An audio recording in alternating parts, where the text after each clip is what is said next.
going well. We've obviously had a split preseason, so some of the guys had a short preseason into Currie Cup to get them playing a little bit, get their minutes up, get them into form, and then there was also an additional group that had about 8 weeks of old school preseason where we laid a good foundation. The last 2 games we've entered some of them. We've still got about 15, 16 guys out injured or not playing. So they should be 95% of them should be back before December. But I think good. We honed in on a lot of deep basics. Worked really hard in fundamentals and our game model, how we wanted to play.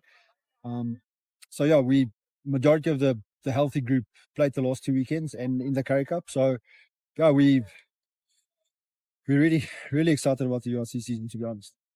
What have you seen in the Currie Cup that's excited you that you can take forward into the opening round next week? We've obviously experimented in between 2 groups in different ways of plays. We've experimented in, without giving too much away, defense scenarios, attack scenarios. Ticked a couple of boxes there where we felt we've grown a little bit. Just the way of our group, another 6, 7, 8, 9, 10 games for someone like Isya and Adif that's only 22 years old, for Renzo, for a lot of the younger guys, it's massive for their development. So there's been some. The nice thing about the guys playing Currie Cup is they've showed us where they are. They've showed where we still need to develop and improve it as a group and in system. And it also showed that we feel that they've got confidence in how we want to play as well. You've mentioned now that you guys have got 16 players that you are worried about with injuries and stuff. So that gets to my next question about, pre-season, early season fatigue. Is that something that with the Currie Cup that you guys maybe have considered and might be worried about, that this group might have to take you through to December? To be honest,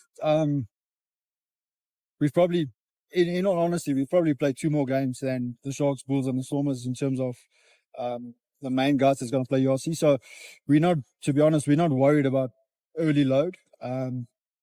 Yes, when Morgan got injured, Asia and John did play more than what they would have if Morgan was also fit, for instance. But we know that there's 5 URC games starting next weekend. So the first block, we probably made it a 7 to 9 game block, which is heavy in the Super Rugby context, but in the URC context, it's almost normal now. So we'll also then have opportunity to refresh the squad in November with a plan we've got with training weeks, with long weekends that we really feel we actually can refresh while staying almost physically and mentally sharp and ready for the next block. We need to be better at that second block. I think the last 2 seasons we weren't good enough in that second block. It's a tough start when you're going overseas immediately. When do you guys depart? Yeah, so what's the early objectives for that? Yeah, obviously we've got a final Saturday, and then Tuesday afternoon we jump on an airplane. So come back Monday, have a good clarity session in terms of fix-its from the weekend, a good clarity session on preview for Cardiff. Jump on the plane Tuesday, arrive Wednesday evening. Get to the Cardiff game, which is important for us to really start well. Sunday. I think it's a Saturday, and then it's a Sunday game, and then a Saturday game again, and then we've got 2 weeks in Italy. It's weather-wise nice to too early. The weather should be better than what you find December, January, Feb. Also, spending time in 2 weeks in Italy actually decreases our travel a little bit. So it's not going across and over. So that should assist a little bit as well. That's why we don't mind playing guys a little bit more minutes now in Currie Cup.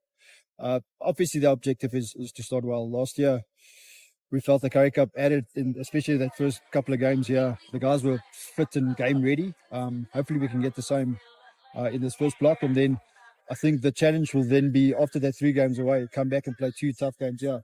Scarlets and I think it's Ulster. Scarlets beat us here last year, so we need to fix that. Luckily, both of us are traveling here. They're not waiting here for us. But spending 3 weeks in Europe, the altitude is going to be the same for us. So hopefully some of the injured guys can get back and be ready, waiting here for us for that 2 Yeah, games. but December, you guys have got the derbies come up in December. Yeah, December's derby. January. December's also Newcastle. Yeah. So the new Red Bulls, loaded squad. A lot of excitement around them. We haven't played them there. We played them here the previous time we played them. So that will be a new travel for us. And then, like you said, the derbies. And your depth's better than last year. To be honest, I think it's better because the gap have closed a little bit. So if you look at the difference between number 1, 2, and 3, we feel is a lot closer this year. And we know, and again, I'll reference to someone like Essia and Arif. We knew that they were good, but last year it was new. This year is they've played URC, they've played EPCR, they've played Currie Cup now, so we know where they are. So I think the gap is definitely closed between number 1, 2, 3, which obviously gives us a bit of confidence. And you've got a good fly off now, the number 1 one. Yeah, I think Chris has been amazing since he's entered. You can feel his calmness, you can feel his game management, you can feel the players around him, you can feel his organisation. He's been a fresh breath of air. Richard at Inside Centre, is that? So been a little bit of an experiment. Enjoying it? A couple of discussions we had last year with him and him with us around maybe see if we can get him closer to the ball. His moments when he touches the ball is normally quite special. So let's call it an experiment for now. The discussions we had, he's enjoying it. I think he's improved since game 1 and 2. Is it a permanent thing yet? Maybe not, but there's enough there to really get excited about. Now, maybe a question that we don't want to ask, but we have to. The situation around Hassan, is he going to be involved with the early tour squad? Yeah, unless the Boks pick him. He, from our side, he's available. There's obviously a process happening in the background for us. As you saw tonight, a really popular player between the players, immense for us in the squad. So he's available to play, so we're going to play him, definitely. And then also the Springboks depth has also grown, and is that perhaps right now the true proof of this work that you guys have been doing at the union? Maybe been a bit unlucky with the URC standings and stuff, but players are getting rewarded for their efforts and for putting in the hard graft with you guys. Is that maybe also a reward in itself? We believe so. If this interview was 2 years ago, I would have stand here and say hopefully we can produce a Springbok this season, and I'm really proud to say I think it's 6 in the last year and a half. Obviously Jordan and Edwin have moved on, but they still became a Springbok while they were here. Us as the newest one here, seeing Krapi constantly in the group or in the 30, it's huge for us. I believe, and I'll say this, hopefully in the next few years there's another 4, 5, 6 that we believe can potentially move into there.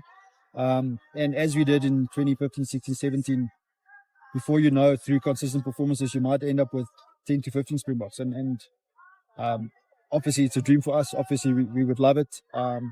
Like Mzwaki alluded to earlier tonight, is the difference between our system maybe and other systems is we select a little bit younger, earlier. And just tonight, I mean, Guillermo and Ash is one of the best, 2 of the best 20 players in the world. They should probably get a crack with us next season, and anything is possible. And then lastly, you must be quite pleased that Angelo has come in, and he's showing good signs that he could maybe replace that loss of Edward. Yeah. To be honest, I think all 5 new players that entered has already made a big difference. Sebastian, Dylan, Angelo, Chris. There's one more. Oh, anyone. So we're excited about that. You can't replace Edwell. Edwell is Edwell. Angelo's got a little bit of a different game.